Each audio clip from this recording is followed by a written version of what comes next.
السلام علیکم ورحمۃ اللہ وبرکاتہ۔ الحمد للہ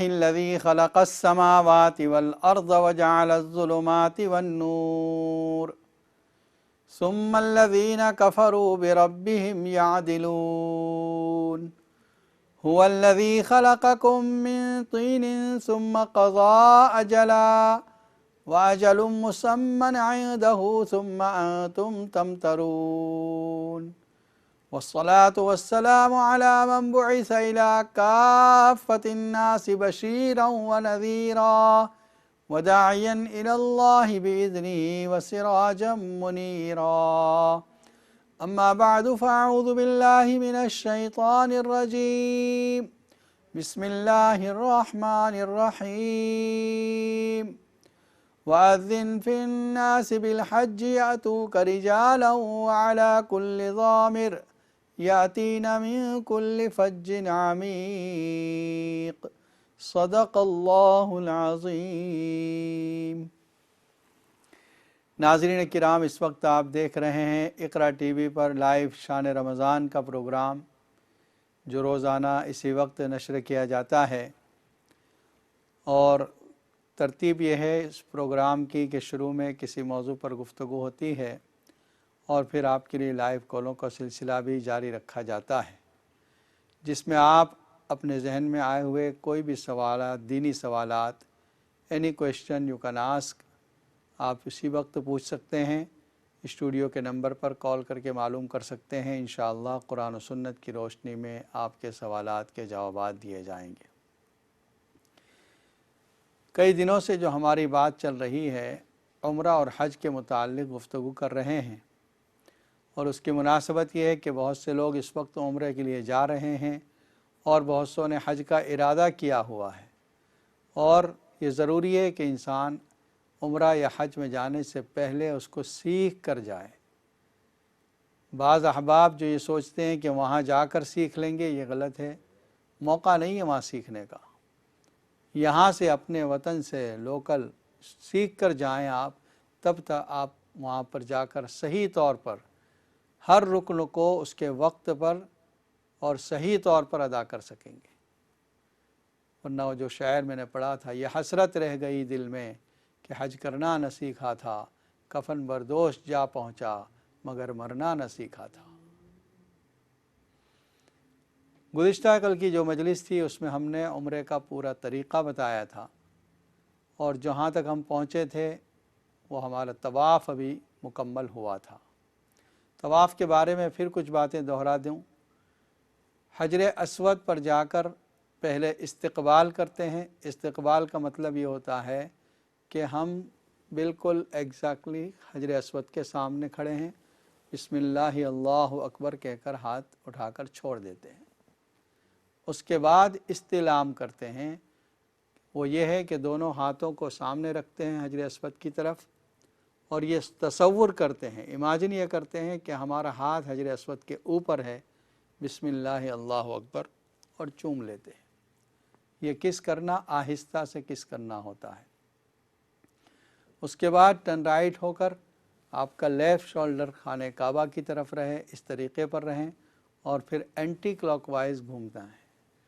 اور یہ بھی بتایا تھا کل کے طواف کے ہر چکر کے اندر دو الگ الگ اسٹیپس ہیں۔ پہلا اسٹیپ جو ہوگا یہاں سے حجر اسود سے لے کر رکن یمانی تک، جس میں آپ کوئی بھی دعا، کوئی بھی ذکر پڑھ سکتے ہیں۔ رکن یمانی سے حجر اسود تک ایک خاص ذکر ثابت ہے، ربنا آتنا فی الدنیا حسنہ وفی الآخرۃ حسنۃ وقنا عذاب النار یا عزیز یا غفار یا رب العالمین۔ یہ دعا رکن یمانی سے حجر اسود تک۔ اور یہ بھی کل بتایا تھا کہ جس وقت ہم طواف کرتے ہیں، ڈیورنگ طواف کے دوران خانہ کعبہ کو نہ دیکھیں۔ اس کی مثال یوں سمجھ لیں کہ ہم ویسے تو جب بھی اللہ کا تصور آتا ہے یا ہاتھ اٹھاتے ہیں دعا کے وقت، آسمان کی طرف دیکھتے ہیں، لیکن نماز میں آسمان کی طرف دیکھنا منع ہے۔ ٹھیک اسی طرح جب طواف کر رہے ہیں تو صرف نیچے دیکھتے رہیں، چلتے رہیں، نیچے دیکھتے رہیں۔ اور دوسری اس بات کی پوری کوشش کریں گے کہ آپ کا سینہ خانہ کعبہ کی طرف نہ ہو، پیٹھ بھی نہ ہو، سینہ بھی نہ ہو، صرف یہ شولڈر جو ہے یہ خانہ کعبہ کی طرف رہے۔ جس وقت آپ حجر اسود پر پہنچیں گے تو اس وقت یہ کوشش ہوگی کہ آپ صرف ہاتھوں سے بسم اللہ اللہ اکبر دیکھیں گے حجر اسود کی طرف اور اشارہ استلام کر کے اشارہ کریں گے اور چوم لیں گے۔ اگر کبھی کسی دھکے کی وجہ سے یا پیچھے سے آنے والوں کی وجہ سے آپ خانہ کعبہ کی طرف استلام کے وقت آپ کا سینہ ہے اور آگے بڑھ گئے تو پھر واپس آ جائیں حجر اسود تک، اور پھر وہاں سے ٹرن ہو کر لیفٹ شولڈر خانہ کعبہ کی طرف رہے، اس طریقے سے گھومنا ہے۔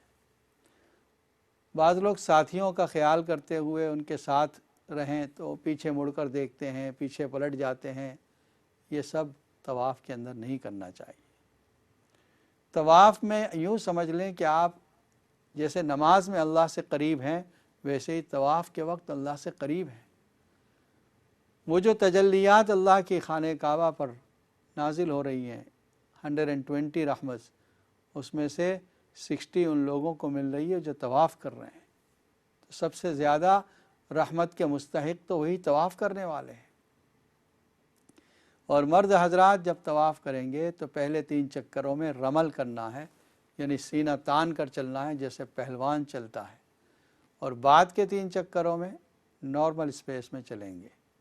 اور نارمل پیس میں چلنے کا مطلب ہم جو رفتار سے چلتے ہیں نارمل، تیز نہ دوڑیں، ادب کے ساتھ اللہ کے سامنے ہم چل رہے ہیں، ادب کے ساتھ ذکر کرتے ہوئے دعائیں کرتے ہوئے چلتے رہیں بس۔ باقی جو 4 چکر ہیں اس میں نارمل رفتار سے چلنا ہے۔ اگر کوئی شخص پہلے 3 چکر میں رمل بھول جائے، 3 چکروں کے بعد یاد آ گیا تو اب رمل نہ کرے۔ کیوں؟ کہ جو رمل ہیں وہ پہلے 3 چکروں کے ساتھ خاص ہیں، باقی 3 چکروں میں رمل نہ کرنا یہ سنت ہے۔ تو اگر آپ نے 3 چکروں میں بھول گئے تو یہ سنت چھوٹی ہے۔ اگر آپ پھر 4 چکر سے پھر رمل کرتے ہیں تو آپ ایک سنت کو اور چھوڑ رہے ہیں، اس لیے اب نہ کریں، یعنی اگر یاد آ جائے تب بھی نہ کریں۔ اور ہر چکر میں جب واپس آئیں گے حجر اسود کا پھر سے استلام، بسم اللہ اللہ اکبر۔ وہ جو حتیم کا حصہ ہے جس کے بارے میں تفصیل سے بتا دیا کہ یہ اوریجنلی خانہ کعبہ کا حصہ تھا، اور اس کو قریش نے جس وقت تعمیر نہ کر سکے مکمل تو ریڈیوس سائز کر دی انہوں نے۔ اگر کوئی شخص حتیم کے اندر سے طواف کر لے، مطلب خانہ کعبہ کے چکر کر رہا ہے اور حتیم کی جگہ خالی ہے، دونوں دروازے کھلے ہوئے ہیں، بس اندر سے ادھر سے گیا ادھر سے نکل گیا شارٹ میں، اس کا یہ طواف کاؤنٹ نہیں ہوگا۔ کیوں؟ اس لیے کہ حتیم کا جو حصہ ہے وہ بھی تو خانہ کعبہ ہے، تو آپ حتیم کے باہر سے جائیں گے تب چکر کاؤنٹ ہوگا۔ اگر اندر سے کوئی داخل ہو کر طواف کر لے تو یہ اس کا چکر کاؤنٹ نہیں ہوگا۔ ایک بہت سے لوگوں کا یعنی نارمل یہ سوال آتا ہے کہ طواف کرتے کرتے وضو ٹوٹ گیا تو اب کیا کریں؟ دیکھیے، طواف میں ضروری ہے کہ آپ باوضو ہوں، سعی میں وضو ہونا شرط نہیں ہے، لیکن طواف میں یہ ضروری ہے کہ باوضو ہوں۔ اس لیے بہتر تو ہے کہ جب آپ یہاں سے جائیں تو وضو کر کے آئیں اور طواف نئے سرے سے شروع کریں۔ اس کی بھی اجازت ہے کہ جہاں آپ نے شروع کیا ہے، جہاں سے آپ نے چھوڑا ہے، اگر 4 چکر کر لیے ہیں مور دین ہاف تو پھر وہیں سے آگے بڑھا دیں، اور اگر لیس دین ہاف ہے، 3 ہیں 2 ہیں تو پھر سے شروع کر لیں، یہ افضل ہے۔ اور 4 چکر کا مطلب یہ ہے کہ 4 چکر پورے کر چکے ہیں، 5واں چل رہا تھا۔ اور ایک بات یہ بھی نوٹ کریں کہ جہاں سے آپ کا وضو ٹوٹا تھا اس پوائنٹ سے آپ دوبارہ نہ کریں، بلکہ حجر اسود سے شروع ہوگا۔ مثال کے طور پر 4 چکر کیے، 5واں کر رہے تھے، رکن یمانی کے پاس آپ کا وضو ٹوٹ گیا، تو اب آپ وضو کر کے جب آئیں گے تو یہ نہیں کہ رکن یمانی پر پہنچ کر وہاں سے شروع کریں گے، نہیں،